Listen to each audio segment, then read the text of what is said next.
বন্ধুরা, তোমরা সবাই কেমন আছো? মা মেয়ের রান্নাবাটি চ্যানেলে তোমাদের সবাইকে স্বাগত। মা বানিয়েছে আজকে আমের লুচি এবং সাদা আলুর চচ্চড়ি। আলু চচ্চড়ি বানানোর জন্য 3টে মিডিয়াম সাইজের আলু, তাকে ডুমো ডুমো করে কেটে নিতে হবে। দেখো, মা কিন্তু এখানে কেটে নিচ্ছে, ভালো করে কেটে নিয়ে তারপরে জলে দিয়ে দেবে।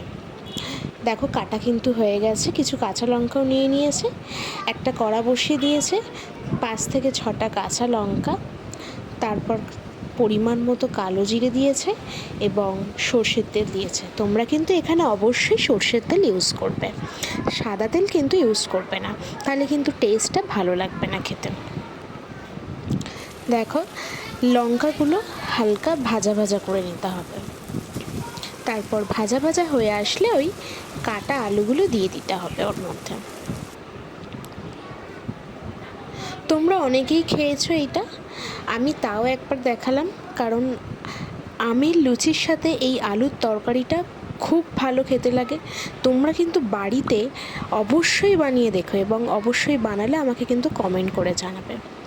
দেখো, পরিমাণ মতো কিন্তু নুন নিয়ে নিয়েছে এবং একদম সামান্য হলুদ দিতে হবে। হলুদ দিলে কিন্তু কালারটা খুব সুন্দর আসে। তারপর জল দিয়ে এটাকে ফুটতে দিতে হবে। একদম কিন্তু সোজা, বেশিক্ষণ কিন্তু সময়ও লাগে না, খুব চটপট এটা রান্না হয়ে যায়। তারপর ঢাকা দিয়ে 10 থেকে 15 মিনিট এটা কিন্তু ফুটতে দিতে হবে। গ্যাসের আঁচটা দেখো একদম জোরে আছে। দেখো, তোমাদের সাথে কথা বলতে বলতে কিন্তু আলু চচ্চড়ি আমার রেডি হয়ে গেল। এবার নামিয়ে নেওয়ার পালা। দেখো কত ভালো লাগছে দেখতে, দেখেই একদম খেতে ইচ্ছা করছে। তারপরে আমের লুচি বানানোর জন্য 3টে মিডিয়াম সাইজের পাকা আম নিয়ে নিতে হবে। আমগুলো দেখতেই পাচ্ছ একদম মিডিয়াম সাইজ পাকা। তারপর সেটাকে কেটে নিতে হবে। কেটে নিয়ে দেখো, এখানে কিন্তু মা কেটে নিচ্ছে। কেটে নিয়ে ওই আমের খোলা থেকে আমের শাঁসটা বার করে নিতে হবে। তোমরা কিন্তু এটা চামচের সাহায্য করতে পারো, মা এখানে হাত ইউজ করেছে। তারপর সব বার করা হয়ে গেলে পাল্পটা মিক্সিতে পেস্ট করে নিতে হবে। তোমরা কিন্তু অবশ্যই পেস্ট করে নেবে।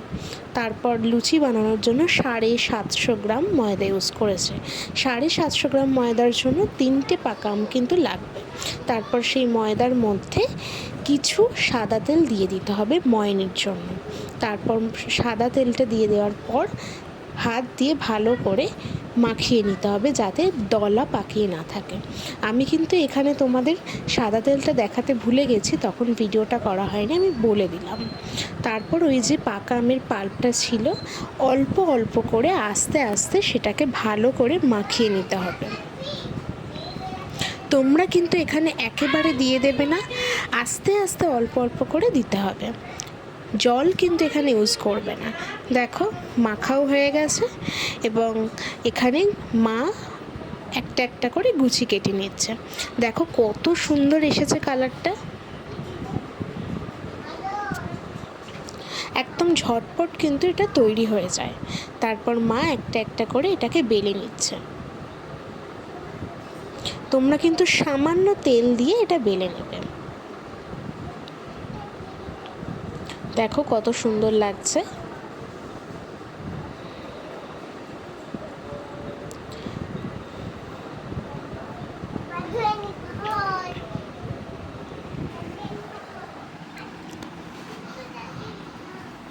দেখো, মা একটা একটা করে সব বেলে নিচ্ছে। তোমরা কিন্তু এটা অবশ্যই বাড়িতে বানিয়ে দেখো, খুব ভালো লাগে খেতে। তোমরা কিন্তু এখনও আমার চ্যানেলটিকে সাবস্ক্রাইব করছো না, তোমরা কিন্তু চ্যানেলটিকে সাবস্ক্রাইব করে দাও, যাতে নতুন রান্না আসলে তোমাদের কাছে সরাসরি পৌঁছে যাবে। দেখো, লুচি বেলাও হয়ে গেছে এবং একটা কড়াইয়ের মধ্যে বেশি পরিমাণে সাদা তেল দিয়ে দিতে হবে। তোমরা কিন্তু তোমাদের পরিমাণ অনুযায়ী দেবে, কিন্তু একটু বেশি দিতে হবে। দেখো, তারপর একটা একটা করে সেই লুচিগুলোকে মা ভেজে নিচ্ছে।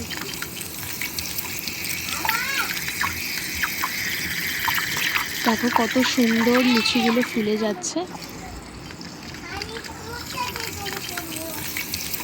দেখো আমাদের কিন্তু এখানে কতগুলো লুচি হয়েও গেল।